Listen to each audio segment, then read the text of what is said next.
Zimbabwe has experienced significant loss of skills in the past decade, and this has harmed the possibility of efficient management of key economic sectors and institutions.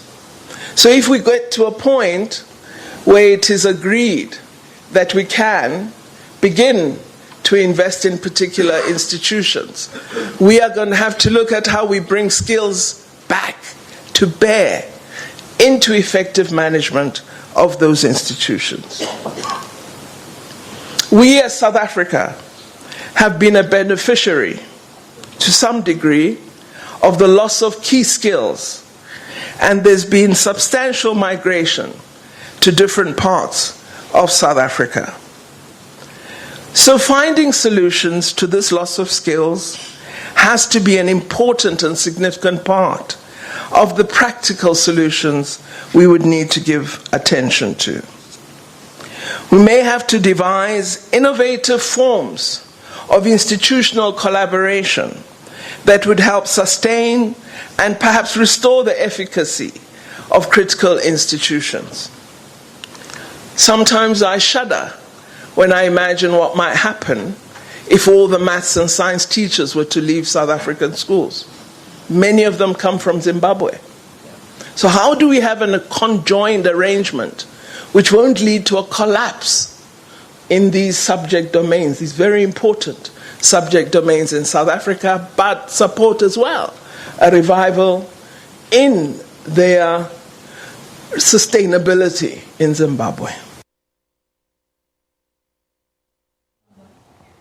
Now, for more on this, we do cross to our international desk editor, Sophie Mukwena, who is live for us in Pretoria then as well. As that symposium gets underway, of course, then, Sophie, thank you so much for the time. Hopefully we get a sense and a sentiment then around how exactly the solutions will be made forward and what exactly we're going to do with regards to helping Zimbabwe in their current issue.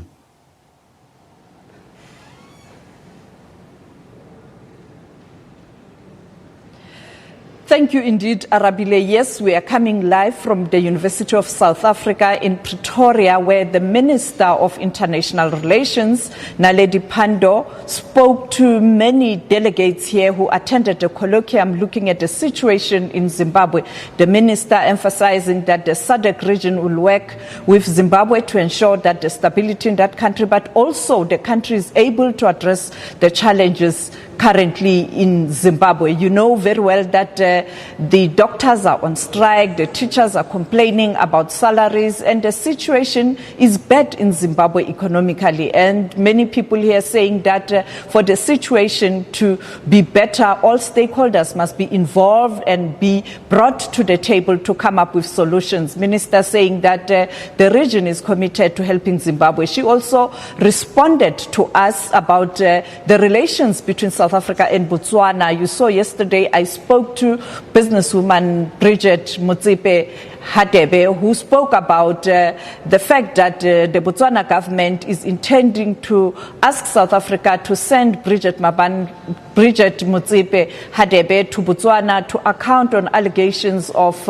money laundering, but saying that both the banks, ABSA and Nedbank, have cleared her. And the minister emphasizing today that she has no reasons not to believe Bridget Motsepe Hadebe on the statement she issued yesterday, but also the minister responding to the current situation in general on the continent, peace and security, and South Africa's role as the chair of the AU next year, saying that they will be focusing on the implementation of the AU resolution to silence the guns in 2020. South Africa, as the chair, President Ramaphosa, will embark on the diplomatic charm offensive, visiting the West region, countries in the region, to speak to them about South Africa's proposals in terms of the agenda for the AU next year. And also commenting on the situation in the Middle East, particularly countries such as Iran and Iraq, where we saw the instability, saying that many leaders in the Gulf region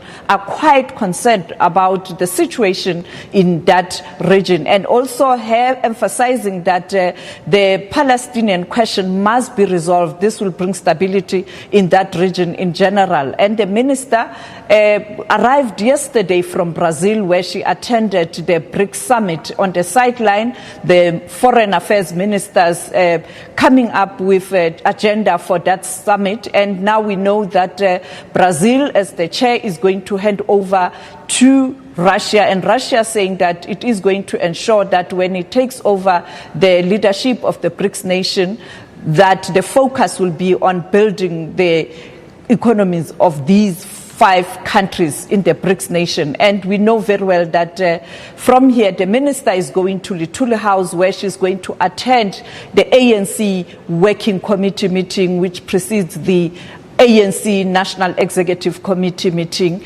that's likely to be taking place this weekend, and a lot on international relations, but also on the political front. Back to you, Arabile.